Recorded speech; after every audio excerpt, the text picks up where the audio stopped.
like interviewing new people. Yeah. All right. So now recording. Just like, Hey, hey, good morning, Angela. good morning. How are we gonna introduce this? We're just gonna Like we for us, or like the yeah, isn't shouldn't we like kind of introduce it for people that are watching? We should have discussed that before we recorded it. I Haven't you well, ever watched like people having a conference, like a you know what I mean? yeah, We're doing this all wrong. of course. I think oh, that's one of the things. So yeah, so the introduction, like, because I don't know what to introduce it under, except my name's Andy Techmeyer. This is Angela.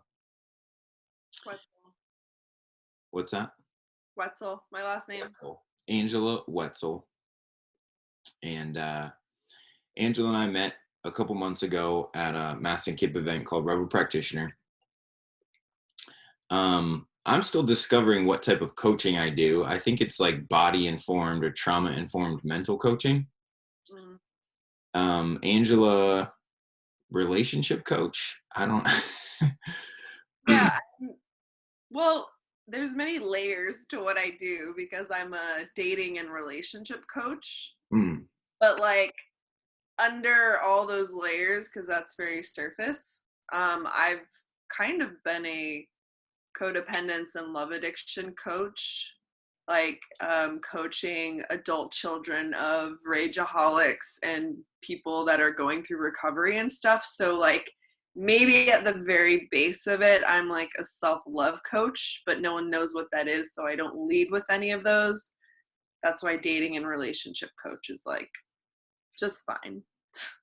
Okay, perfect. And then just real quick, I'll say that through our conversations and through meeting at that event, and sort of there's another group of coaches that we met that we all share on Instagram and chat with each other. And and I are just creating, just sort of having these conversations. And I love what you just said about underneath it all being a self-love coach, because why I'm a body informed or trauma informed mental mindset coach is that my background is in golf, and I've been a professional caddy, and I'm still slated to go caddy here in the next couple of weeks. But what I found was that was the superpower, was when I generate love, when I generate a space of total acceptance, which is first for myself, but then for the person that I'm working for, all of a sudden, not only our working relationship got better, but also our performance got better. Um, and it was really interesting. And that was, I stumbled upon that 12 years ago. And then over the last 12 years, have been on this journey to like uncover what is this power of, toxic relationships. Like there's all these terms now, Mm-hmm. what people deal with, that I'm looking at, okay, what are the triggers? What are the things that I was dealing with? Anger, frustration, um, getting fired. That's one of the things where I actually think getting fired is a good thing. I think it's a sign you're not where you're supposed to be. Um, but before I dive into that, so how, so I've been sort of curious about this for the last 12 years. How long have you been doing coaching and been curious about this? And Well, my deeper work began like 5 years ago, probably into more of the like the love addiction codependence thing. I've been teaching and coaching in like so many capacities for a long, long time.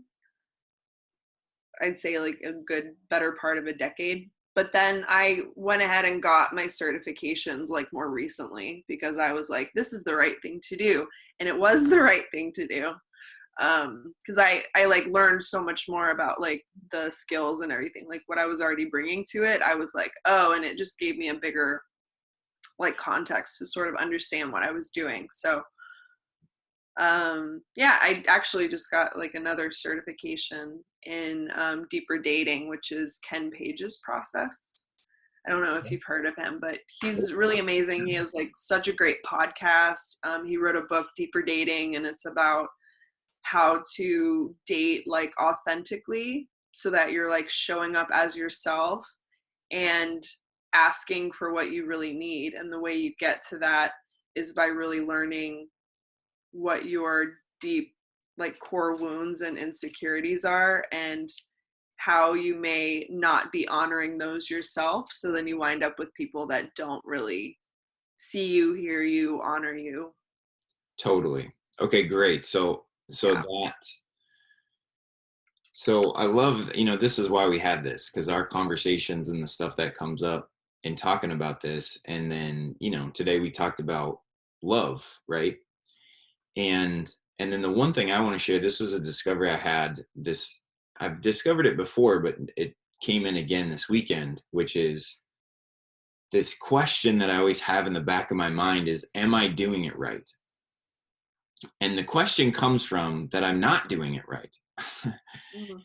And what I noticed and how this came up when you just said that is like love is one of those things where the things that I can't love about myself, or the things that show up in relationship that are dark and don't feel good, but generally it's because I'm trying to do it right. So that's also why I just jumped on here today. Like it's actually one of the ways that I access love is like, let's just fuck this up.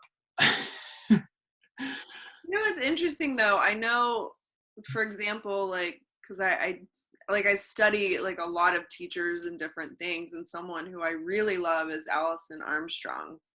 Yeah, she's great. I'm familiar with her work. She's amazing. She's amazing. But she talks a lot about like men and women, like how they tick and how differently we operate. And what's interesting is there are quite a few men, or at least a lot of them that I've known, that aren't willing to say like fuck it with love. Like they actually don't want to approach it unless they know they can succeed. Yeah. And I don't necessarily know if that's biological or whether it has to do with like, what you were talking about earlier, like trauma, like underlying trauma stuff, or it's just blocks, to love. I Yeah. don't really know the answer. Yeah. And I think, I'm as a person who doesn't have any certification, who, I followed my path for golf and I became a professional caddy, which was an interest, I'm in this travel in the world and in these situations, but also like, wait, how did I just show up here? And then, but I'm good at observing. And my sister I'm an uncle now. And so I've got a 5-month-old niece. And it's so fun to watch babies because babies don't, I don't get the sense that they're like upset. I don't with themselves, right? Like that she's upset with herself. Like, oh, I got to get this right. Or I can't, I can't reach for the pacifier unless I know I'm going to be successful in reaching for the pacifier. Like babies don't think like that. Yeah. And so obviously as humans, it's like, and I think how this shows up is because as men, and this is why I love talking about love, is because just talking about love, like I notice how guys, I've got friends of mine that will be like, well, don't you know I love you? How come I have to tell you I love you? Don't you just know that I love you? And it's like, yes, and there's such a thing as expression and feeling. It isn't just about knowing or getting results. um but yeah, like my experiences is in the world we live in and being brought up, we're taught, I was taught that no, it's you earn your love by being a certain way, you earn your love by being good enough, and not, but also too, that's not really love, right? That's some kind of like codependent relationship where if I do the right thing, then you treat me a certain way. If I do the wrong thing, you treat me a certain way. Like that's not unconditional love. It's very conditional love. Right. So like for me, what and I'm curious your, how do you help people with this? I notice for me though, it's like, it's only like right before we started this, you said a really great thing, which is like, how do you even notice love, or how do you notice a lack of love? Right. And for me, it came from frustration. Like, have you ever heard that story about the dog on the porch? The grandfather and the grandson are walking, and the dog is on the porch and he's groaning and he's laying there. And the little boy says to the grandfather, why is the dog groaning? Like, it's just laying there and groaning. He says, well, there's a nail, there's an old board with a nail sticking out, and the dog is laying on the nail. And this little boy says, well, why doesn't he move? Well, because the nail is poking him enough to hurt, but not enough to get him to take action. Yeah. So people complain, right? And what's interesting, especially in relationship, is like, that's the first sign that something isn't working. But that's also the tough space to be in with people, where they're upset enough to express it, but not upset enough to like let go of the upset and come back to love. So like, what are some of the things like you notice about, like, what is not love for you? Well, I kind of want to like take Yeah, take this a whatever. step back, because some of the things that I talk about all the time, and like how to do this kind of healing, or like getting into like what love is and like what love isn't, I feel like there's definitely awareness of that pain, like things not being good, but that's like part of the puzzle, because we can kind of know that like things aren't good on some level, but because of trauma, because of the complex nature of things, our own relationship to truth, we can actually lie to ourselves and stay in things because they feel familiar. Hmm. So like there can be awareness that like this doesn't feel great, but we could also kind of tell ourselves like, well, this is normal, all relationships go through this, or even not have an awareness on like a more conscious level. um and the other thing is, oftentimes if there's been emotional abuse where you were shamed for having like a lot of feelings, which happen really frequently in codependent homes, and we can kind of unpack what codependence is a little bit later. But a lot of my clients have encountered usually a significant amount of emotional abuse. So it's being punished, abandoned, or rejected for having their feelings. Part of the problem of knowing what love is and what love isn't is that when we don't have a relationship to truth, and when we don't have a relationship to what our feelings are, it can take time to start to practice actually feeling our emotions. So that's so great what you just said of our relationship to truth and our relationship to our feelings.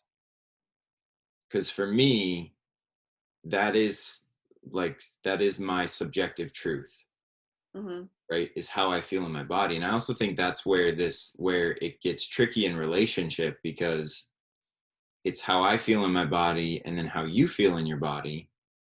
And I can't feel what you feel in your body, and you can't feel what I feel. And Right. right. And then that too is part of like where that trauma comes from, is that when we were little and we were feeling something, and I'm always really fascinated by that, because I feel like I was fortunate growing up that nobody ever said, shame on you, don't stop it, don't. I, Mm, I felt like people just ignored me, which still created trauma and yeah. still created a sense of like where I would then reject myself or deny my own truth, my own reality, and what I was dealing with. Um, but that's so great, because like, yeah, the truth of your feelings, and then And then I feel like it's like people get so detached from it that at some point, then all of a sudden we're like afraid of these things. Like we're afraid of our own bodies. We're afraid of our own anything that's happening with us. Yeah.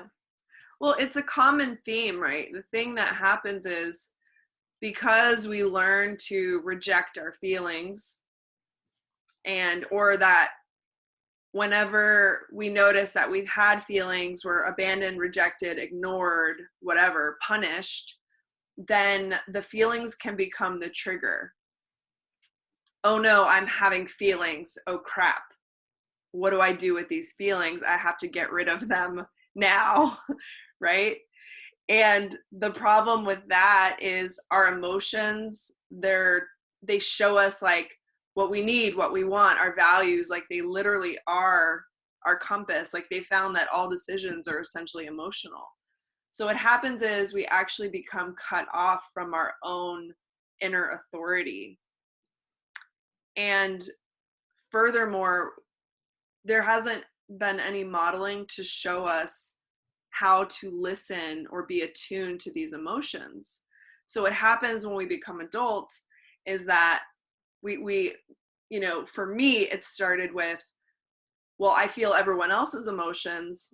I numb my own. I live externally. So I'm all up in your world, in your business. I know exactly what's going on with you. I can read you like a book.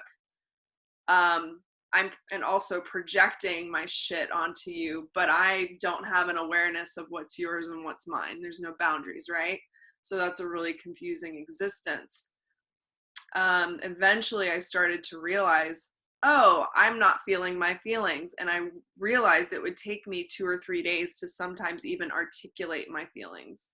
Mm-hmm. So it was this like process of learning how to first feel and then even be able to like label or say what the feelings were or how I felt about something. And it's like so crazy to me to realize that it happened like that. But it's like this process of what I'm doing with clients and what I did with myself and this like body of work has really been learning how to become emotionally attuned to myself and to view the emotions as messengers so that I can really listen and understand with compassion. And from that place, I become my own like guardian. I become my own safe parent. I become my own safe place where I'm able to hold space for my messy emotions and then be a mess over here. Say more about that. Hold space for your messy emotions and be. What? Right. So, okay, how do I break this down? This is kind of like inner parenting or inner bonding. Like Dr. Margaret Paul does amazing work on this. But it's like the inner child, inner parent work. So if you recognize that there are different aspects of ourselves that get wounded, like as children. So age 6, this thing happened and we became so wounded that we froze or we became emotionally stuck and we didn't fully experience or integrate that situation, right? Mm-hmm. So then when something happens that like triggers me later on, I'm still going to react as that 6-year-old. Like I haven't learned the lesson.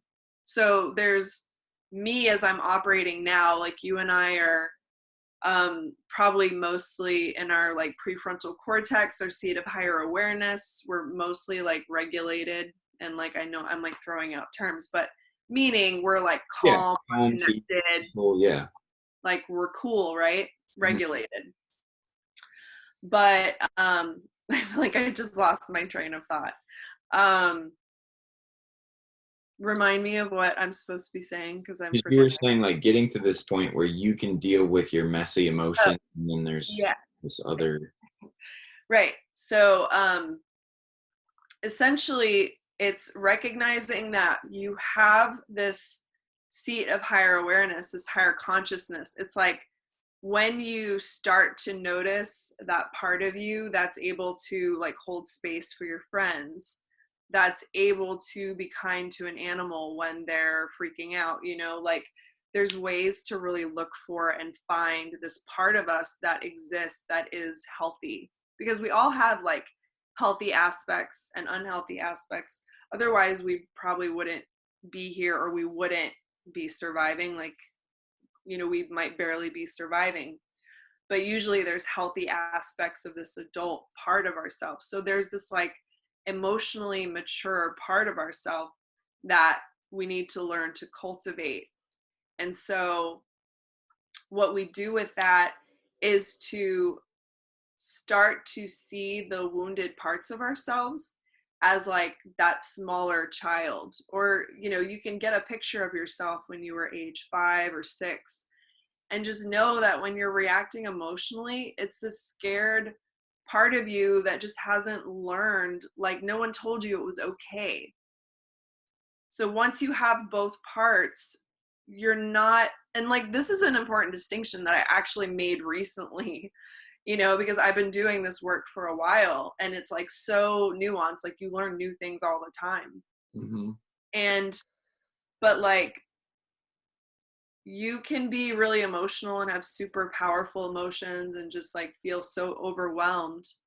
And if you don't have that part of you that's able to witness and hold space without getting like in the box with you, like going, like, uh, this is kind of hard to explain, but I'll try to use this example.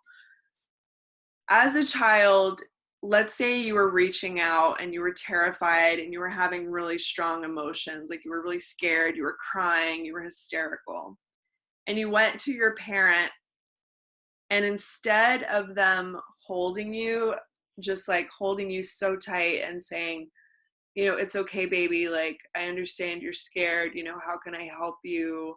You know, just sit, I'll sit here with you until you're not afraid, you know, that kind of thing. Imagine instead if your parent then went, oh my God, oh my God, and they freaked out and they did the same thing you were doing. What are we going to do? Right? So, what happens with us is that when we have these really overwhelming emotions that no one has modeled for us how to take care of those things, we become that insecure parent as well as the insecure child, and then you're just fully in the mess. There's no adult present. There's no safety net. There's no way to actually soothe your anxious self. There's no way to soothe yourself because nobody's home. Does that make sense? It does. And I just want to say, like, what's interesting about this, and I think this is why people that go through this kind of thing end up becoming coaches or teachers, or because if you don't at least learn how to survive in that chaos, then Mm-hmm. you die, right? So at Right. least if you learn some basic survival function to get you through to where, and but then, and that's what happened to me, right? Like I knew I had something worth living for, that I could get through all that chaos.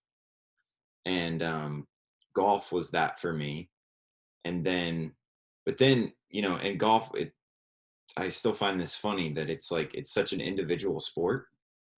So it was like in my isolation and in like those, when you said earlier, like the rawness of these wounds, like I played team sports when I was a kid, but already there was the sense of not being good enough was so strong that I just didn't like being around other people.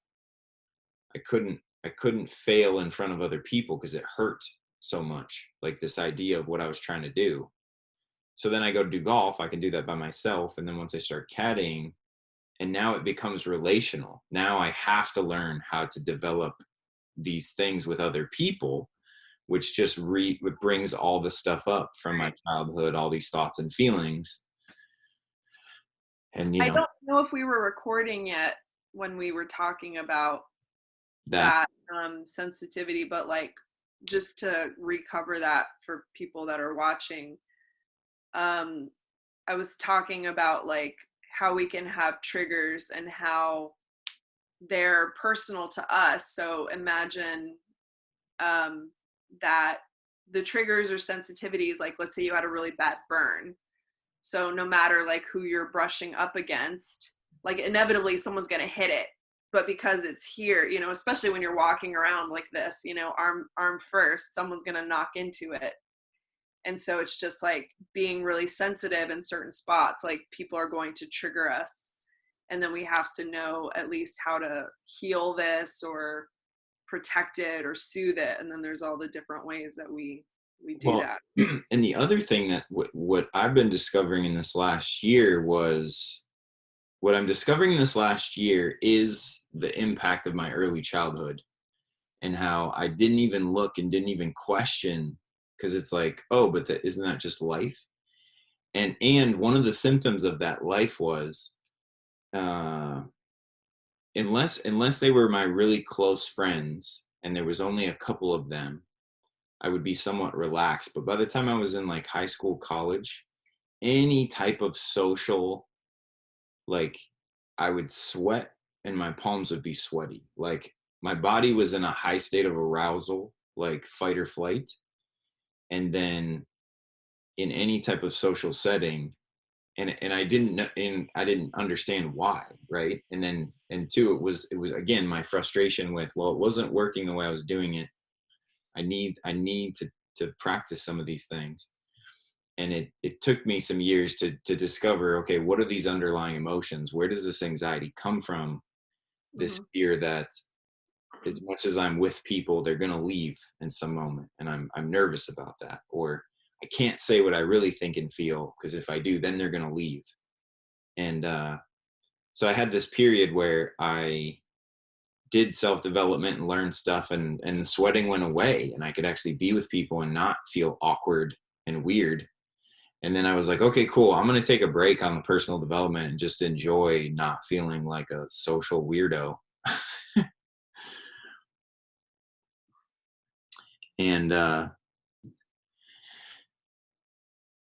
and then now that I'm taking it on and going back and going deeper into the, you know, like mental and emotional trauma from my childhood and getting more familiar with these emotions, and like the sweaty palms are back, and you know, I'm like, oh, here we go again.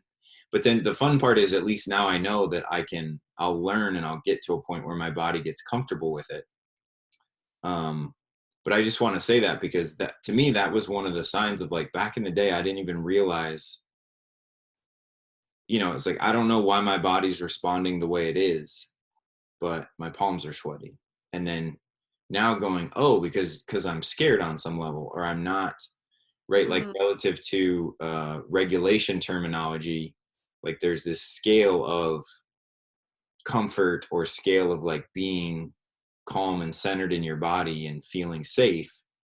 And like on some level, as much as I was safe enough to take new action, and there was some pretty strong level of like I'm not safe and this is dangerous. Um, and I'm just okay with trying dangerous things. Like, have you ever skydived? No, Which is actually, I don't think that dangerous statistically. It just seems like it's a crazy thing. I would do it. Yeah, I highly recommend it. I had always wanted to do it, and a friend of mine called and invited me to, and I like super terrified, like super dysregulated. But then in classic disorganized style, was like, yeah, let's do it. I can embrace this feeling. Let's jump out of a plane. I feel less enthusiastic about bungee jumping.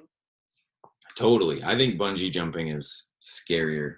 Um, But zip lining sounds amazing. I've ziplined as well. I think I did that after the skydiving, but um, so yeah. So right now, after saying that, like what, and then also, you know, we've been on for about 30 minutes. Like we got, I was thinking to, you know, just doing this for about 45 minutes, but That's cool. so like another 7 to 10 minutes. Um, and because this word too, I think in inside of like us and what we do is a lot of times it's um, just helping sharing what we notice because the first step is I didn't even notice these things were missing, or I didn't even notice that I wanted more love in my life, or I didn't even notice that, like I said, I'm 39 years old. I've done a lot of self-development. I've traveled the world, all these things. And Mhm. still this last year, I was like, oh my goodness, my childhood, these things that happened to me, this doesn't happen to everybody. Like my experience is unique. So how has that impacted me, and how is that affecting my ability to create what I want, relationships, professionally, all sorts of stuff. So what are some of like the key signs that you see with your clients, or sort of the ways that they discover that, okay, maybe I'm in a toxic relationship, or I really want, I'm a love, because I feel too like I fall into that category of like being a love addict. Yeah. Um, Well, the love addict is more of the anxious attachment part. Um, it's like love is outside of yourself. You need to get a supply from outside of you. So it's a lack of self love and self esteem. It's always other love, other esteem.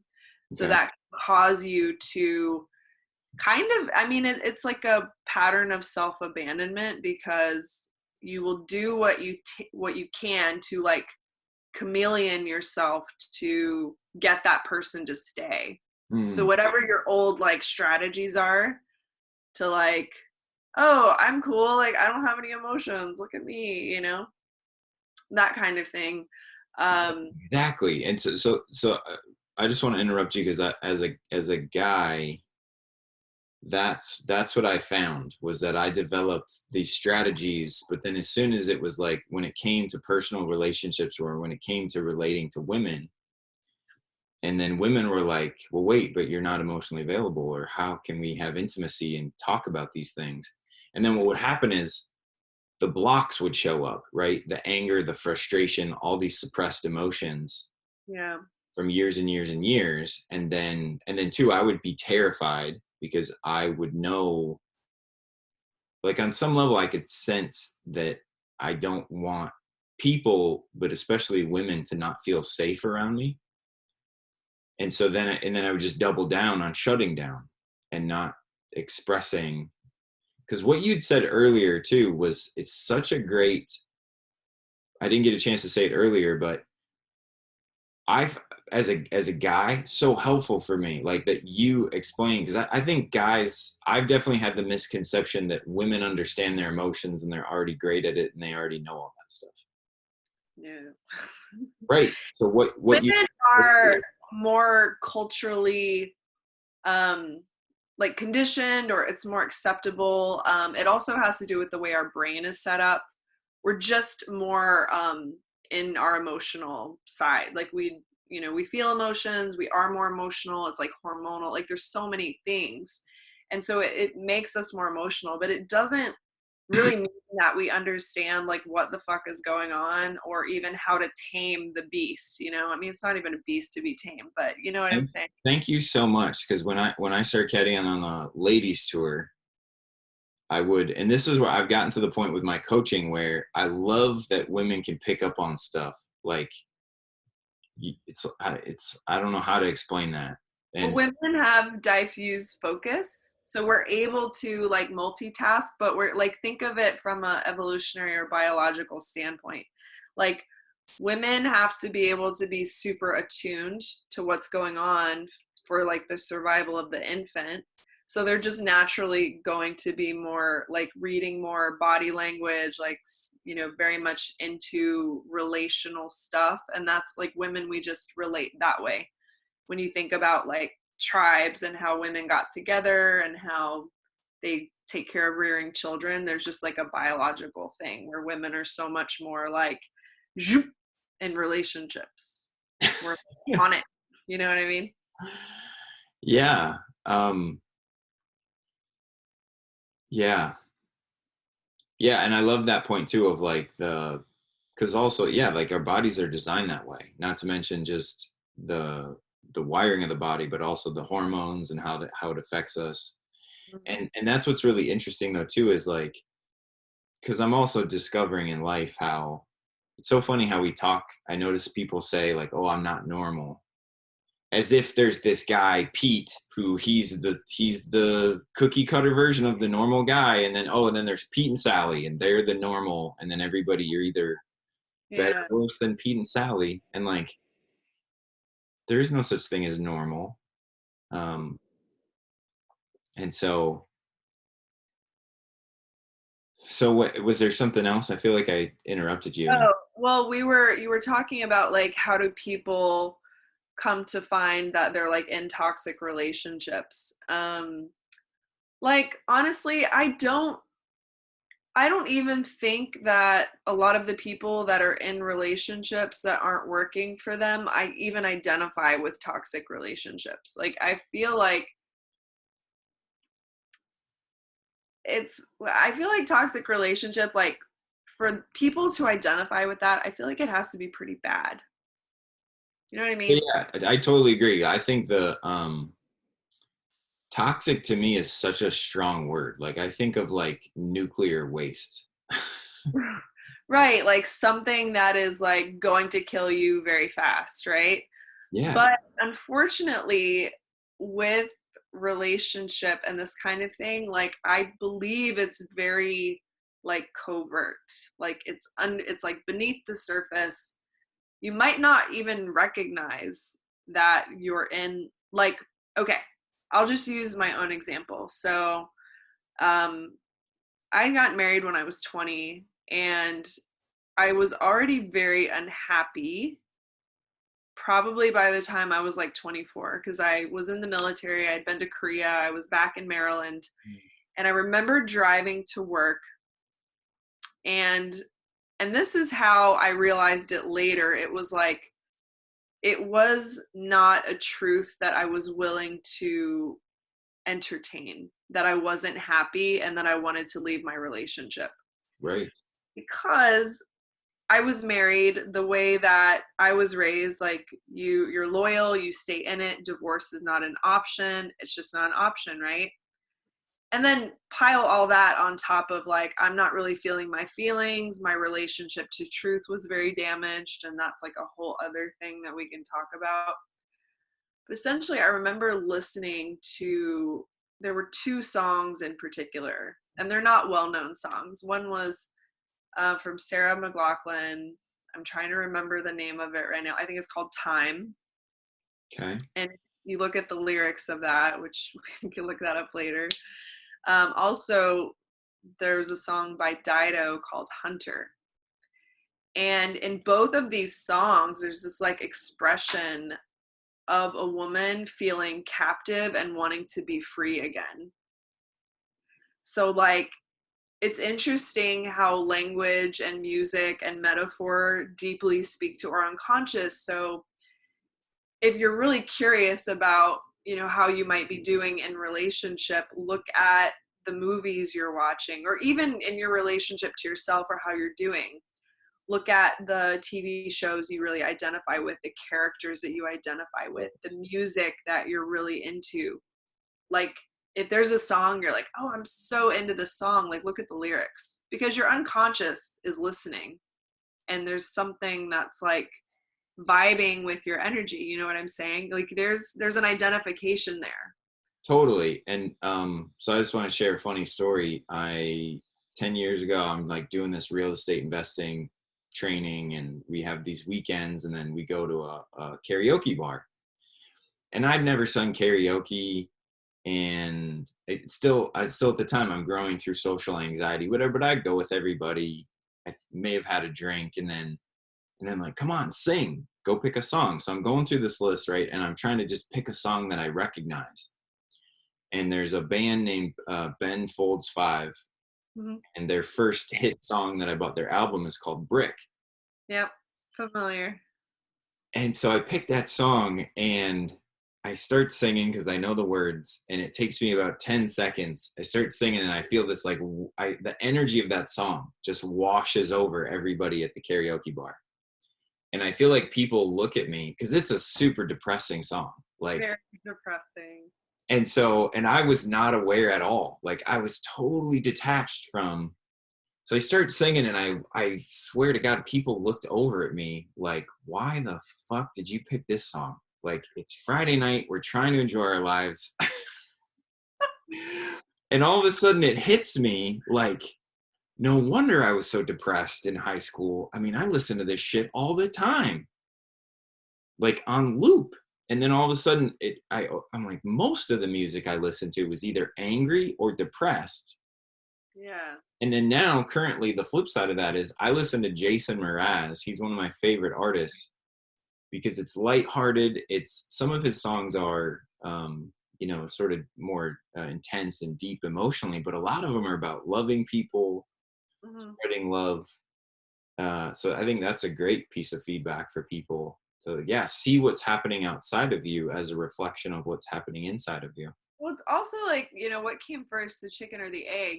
Were you depressed because you listened to depressing music, or were you depressed and attracted to depressing music? And I think it's both. I think that we're attracted to something, art, music that speaks the language of our, I don't want to say soul, because soul can, I think, to me is this untouched thing, but the language of our pain, our repressed desires, like our underlying stuff. I Right. think that, we identify so deeply with that energy, because emotions are energy. um it reminds me of like, and I started recognizing this even more when I was in my acting studio and I was doing this. I got to choose a play to do 25 minutes from and just direct it and cast it and do everything on my own, which was like this incredible experience. But this play was about this woman who felt like entirely abandoned by her.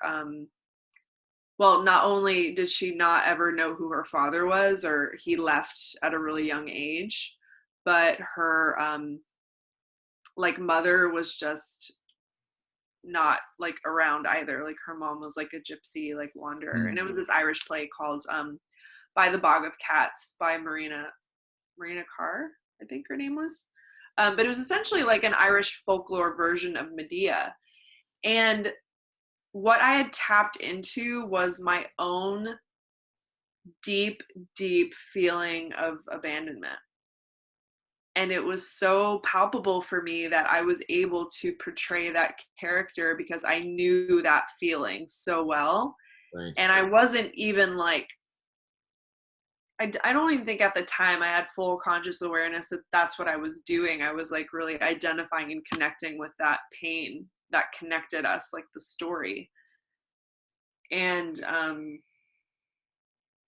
it's just, yeah, it's interesting because some of the movies that I used to watch as well and really identify with, it's like the women, like the characters are usually orphans or have been left or orphaned. So it's just like interesting. And I'm not an orphan, but something, whatever, whatever my trauma is from earlier on, was definitely feeling completely abandoned by both parents and felt very alone. So, Right. So, and I love that you say that because my part of, so I'm going to connect three things here. What you're talking about with abandonment, this loop, which I feel like that's what's interesting too about life. And maybe we can talk about that if we shoot another one of these about relationship. How I think all life is relationship. It's a connection of multiple things. Um,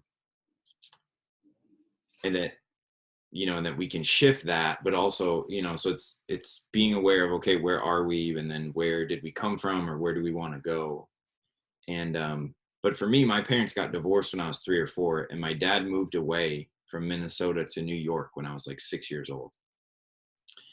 And so I'd said that he left, but I noticed when I would share people, right away there would be this concern like, oh, but did you not have a relationship with your father? Was he not available? Is like, no, I still talk to him. I would still visit him. We still had a relationship. We just had a relationship at a distance. And then but I was noticing the feeling of abandonment. And and then Yeah. I looked in the last couple of years, I've been a big fan of looking up the definitions of words, because um so the loop of like how we feel and what we think, right? You feel what you feel in your body, but then we can say whatever we want about that. Like, emotion is just energy in the body, and then we say I'm sad. But sad is like, but think about cavemen and cave people years ago, you know, that when at first they would just grunt, and then the grunt meant, "Mm, how are," you know, like this grunty version of how are you today, that was pre-verbal, you know. And then now, because and I've been really paying attention to this lately, of like making sure that I speak in a way that is relative to what I want, because I know that my feelings are just feelings. Like, um, but then too, like noticing the distinction between abandonment, which is the person leaves forever. They never come back. Like, if the person left and came back, they didn't abandon you. Like, based on the definition of the word. Now what's interesting is when you're feeling a feeling and you feel completely alone, in Yeah. that moment you may feel abandoned, but again, with the understanding of how what the word means, and then to get like, oh, I just feel alone, I feel intensely alone, and then it's because I think this person isn't coming back. Okay, great, well, what can I do to communicate with them and to find out? Because and this, I didn't say this on the recording, but we've been talking about this in our group, and this is why what I've noticed is, like, to repair trauma is to connect with people, is to share, is to reach out, knowing that for some reason or another, someone's going to let you down. Like, that's just the way the world is. Like, I don't always show up on time. I don't always keep my promises. You know, and then what's going to happen is, as soon as I reach out, just like I did when I was a little kid, and that other person isn't available, there comes the trauma. There comes the memory of, I remember what this is like. And it's been showing up for me everywhere. Like, but also too, like, this is why this is why I was like, no, fuck it, fuck everybody. If you're not going to be there, I'm not reaching out for you Mhm. until you can prove you're going to be there for me. But then it's like we're all waiting for the other person to be the one that's going to be counted on. Yeah. Oh, the irony of the fearful avoidant. Well, and then that's what's interesting to me about this, about attachment theory. And again, this, like, I look at everything as like relationship, right? It's a connection of two things, but somehow in our experience of the world, it gets isolated. And maybe that's different as a guy than it is for a woman. Because I also feel like I have the experience often of not being enough, but a lot of my female friends say I'm too much. I'm too much for people. And I'm like, too much? I wish I was too much. I always feel isolated. I always feel like I focus by default, and then I feel isolated. Um, and so, that the balance of this big world we live in, and, love, like, love is a great example of that. Like, how do you have this deep emotion, this deep thing that for me is very spiritual, and yet still interact and find somebody who you're compatible with? Like my definition of relationship is, I remember when I was younger, I always thought I was searching for love, and then I was like, no, love, it's not something I can generate, it's not something you can generate, it comes from someplace else, so I don't even care about that anymore. Like, love is present. I want to get to know you, to understand who are you and how well we can get along. Like, are we compatible? Like, let's talk about the worldly stuff and leave the spiritual stuff to that, if that makes sense. Yeah, it sounds like you're saying let's sort of take for granted that love exists.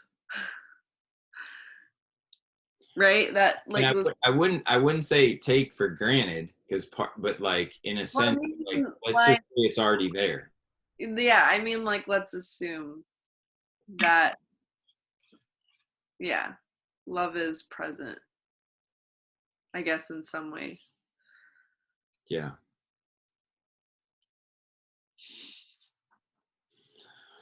All right. Well, is there any like I've been just practicing jumping into things without structure, but we're gonna have to bring this to a close. Right. Um, Sorry about my light. It was like right on my face, and now that I've moved it, now I can see my light is going in and out. Yep. It's so horrible. You ruined this whole thing.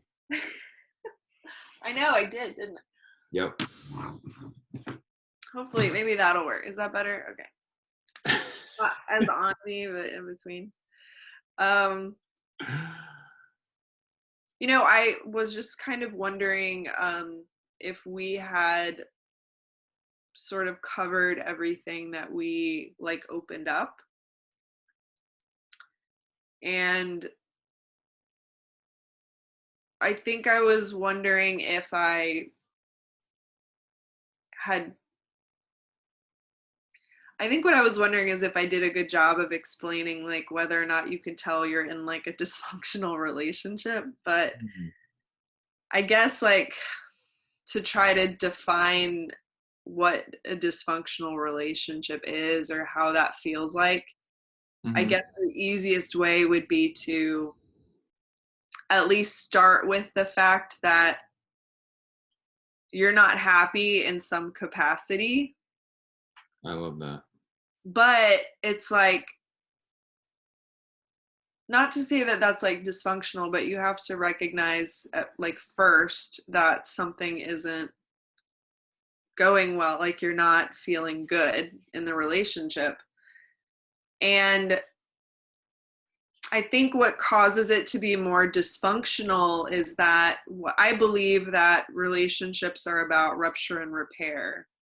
So we have a feeling that comes up, like something happens. We need to communicate that to our partner and ask for what we need. The problem with that is if we're disconnected from ourselves, we can't do that, which is why this can be really hard to identify. What are my needs? Am I asking for what I need? I might not even know how to ask for what I need. And then if I do ask for what I need, I might not even know how to like hold a boundary to say, these are my needs. Are you going to follow through or not? Do you hear me? Are you going to take action on it? And how do I provide like some form of accountability to say, I need this from you, and I need to get this from you, and how can I help you to provide this to me, and what does it look like? Do you know what I'm saying? It's like Yep. this whole giant thing. So I guess I would define a dysfunctional relationship as a relationship where there's like ruptures, like there's fights, there's unhappiness, it's like maybe like a stale relationship. It's like you're not getting your needs met, you're not feeling the love, but nothing's changing. Mm-hmm. And maybe it's because you don't have the skill set to know how to ask for what you need. It might be that you have a potentially like functional relationship, you just don't know how to use the relationship. You know what I mean? So it can be like user error. Well, and yeah, yeah, and I just want to say, like when you said if you don't have the ability to ask for what you want, I just realized that a lot of times, like I'm in that phase now where I'm learning how to ask for what I want. But what came before it was being aware and able to express what I was dealing with. So like if I'm emotionally detached and I'm not even aware of what's happening in my body, like Right. I first have to be able to like check in and go, "Oh, I'm not happy right now," or "I feel this." And then two, safe enough to say that and to like, and then with that, then the next step is, would you be willing to do this to help me? Or Right. and then two, like, and that's the balance, right? Of like, how are we gonna be able to self-regulate that's one aspect. And then how do we regulate with others in community? Right. Yeah, and so that's why I was talking about like awareness Mm-hmm.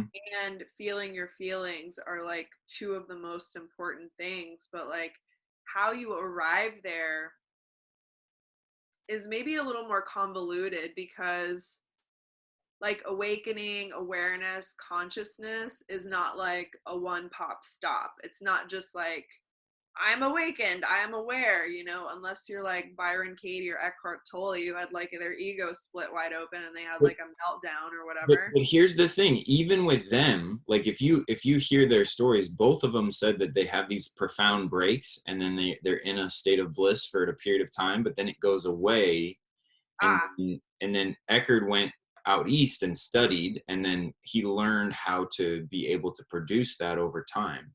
right, Byron Katie, same thing. She had the break, but then right, her whole thing is the work. Well, then she did the work on like her mother, their judged the name of work sheet on all these people. right. But yeah, like what I'm saying is like that awakening, it's not like we don't live in a completely awakened state. We're not complete awareness at all times because we're human animals. So that human spirit part of us is like the very connected, like is in the prefrontal cortex, like that seat of higher awareness where we are in choice. But a lot of, and like we are mostly like 96% unconscious, like at any given time. So we're not like always even consciously there. So it just becomes this like, bigger thing. But I think I wanted to sort of talk about like, maybe some of the signs, and they're not always like that straightforward. I mean, I could like list off a number of things that you might see in your relationship that might show that it's dysfunctional or not good, but mainly it comes down to, are you happy or not? And then you have to sort of include what we would call in like IPEC coaching, that's where I got my certificate from, Okay. um, holographic thinking. So for example, let's say in relationship, like I get triggered. Like, let's say you said something like, oh, your hair looks really nice today. But for whatever reason, I have shit with my hair, right? Like, I'm like, what do Yeah, you mean? I say like, oh, did you get a haircut? It looks really nice. Yeah. And I'm like, what? Is there something, like, let's say I have hair trauma, and people Yeah, have all kinds of trauma. sure. And I'm like, why the fuck would you say that? Like, I'm really sensitive about my hair. What does it look different? Or, and I'm freaking out on you. And like, I could be very unhappy in that moment and feel very upset, but it's like kind of also cultivating that awareness that like, okay, let me check in here, like what's really going on, and just sort of be the observer and observe the emotions. So there is some portion of being awakened or aware enough to be like, hold on, I'm having like really intense feelings and they're actually coming from inside of me. So you may have like inadvertently pushed my button, but the button is here. It's mine. Right. You know what I mean? So Totally. there's also that I totally. awareness that you have to have, that your perspective, like wherever you go, there you are. So like you can have a dysfunctional relationship and think that by changing the relationship, just getting another person, that you're suddenly going to have this amazing relationship. But you have to remember, it's like both people bringing all their healed and unhealed parts together. So when you have unhealed stuff, no matter how perfect this other person is, and nobody is, if you're a burn victim and you've got burns all over your body, and I just mean like in a trauma sense, not to, degrade anyone's experience, because I know that's traumatic. But what I'm saying is like emotionally, if you are very raw, it doesn't matter who you're with until you start to heal those deeper wounds and cultivate compassion and do the work. You're not going to have a healthy partnership with anybody. It's Right. going to be And I just want to say too, right, as somebody who has a background with codependency and I've been discovering growing up in a environment of alcoholism, and I have this sense of like over responsibility.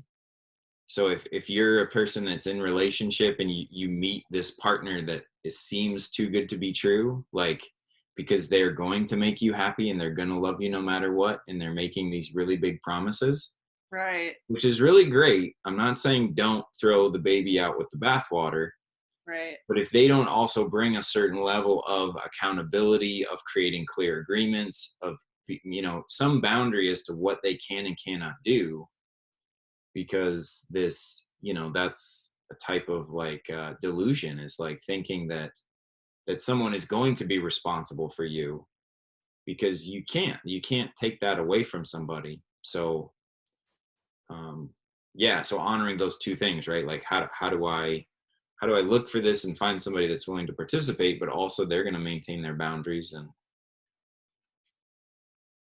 so I think you covered that really well, or at least wrapped it up in terms of giving people something to go with. Right. I mean, it's like a really big topic, and also like trying to explain what love is.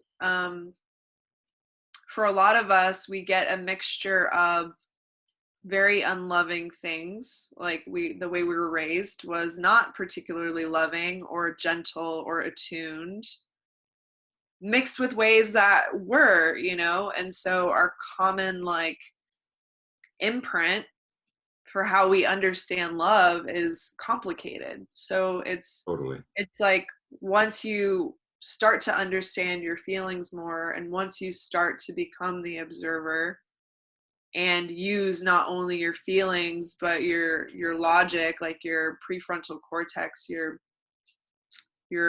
instrument of choice and higher awareness, then you can start kind of integrating and like finding examples in the world of when you felt loved and what love means to you. And like even in movies, you can be like, that is so loving, or I love that. Or when you hear stories or even see people do loving things, you can start to say, I love that. That makes my heart feel happy and light. And so anyway, it's like a really big topic that we It is. That's why I love that you and I are we're like, what are we gonna talk about? Let's talk about unconditional love. That should be easy to talk about in like 45 minutes to an hour. We can just yeah. throw that out there and wrap it up.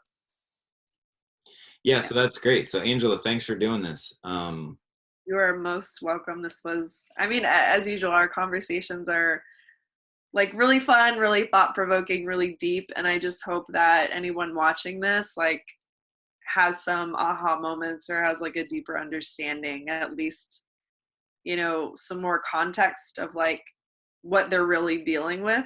Cause there's, it's not a simple thing. It's simple, but it's not simple. There's just a lot of, Right. I like that statement. It's simple, but it's not easy. Right. yeah, it's not necessarily easy. Yeah, like it's like, because even having an understanding, like a cognitive understanding, is not the ability to practice Right. the emotions and talking to people. It's like there is a lot going on. So But the more you understand up here, like the more that trickles down, eventually it will like trickle down, but that process is slower if you're not actually embodying new behavior. So part of it is like marrying the knowledge with actual action to create change. exactly, and this is why I love my background in golf, because anybody that's played golf, first of all, you know how frustrating it is. So there you go. That sets you up to deal with relationship. And then the second thing is like if you really get into it and you start learning the brain science, why golf is difficult is most other sports is just reactionary. Like they blow the whistle, they start the game, and then you're just going, going, going. So you don't have time to stop and think logically. You have to prepare beforehand and then just go. In golf, the ball just sits there. And it's not, you have to decide when to start, but you have to start and try to make it reactionary. It's the weirdest thing, but it's actually a really great practice for people. Um, so so yeah, right. How do you meld those two? And I think this conversation was a great beginning of like, because Yeah. also noticing those triggers, right, and noticing the dysfunction, I find that is really the barrier between the two. Like, where is my intellect not meeting my emotions? Dysfunction is, it's not connected well. And then, okay, great, what do I need to learn? What do I need to learn, or what do I need to talk about in my relationship? Yeah. So yeah, so we'll see. Well, thanks anybody and everybody who watches this. Not sure, I know I have a YouTube channel. I'll post it there, and then I'll also probably post this to Facebook, because I'm just kind of doing the shotgun method right now, just like make it and send it out and then refine after the fact. But Awesome. Angela, thanks. It's always fun for me because I always learn something. You're such a wealth of knowledge about relationships, Thank both you. from personal experience as well as the people that you've worked with. So I always like hearing what you're sharing. Thanks. Likewise. All right. Well, have a great Thursday, and Bye. see you later. Bye.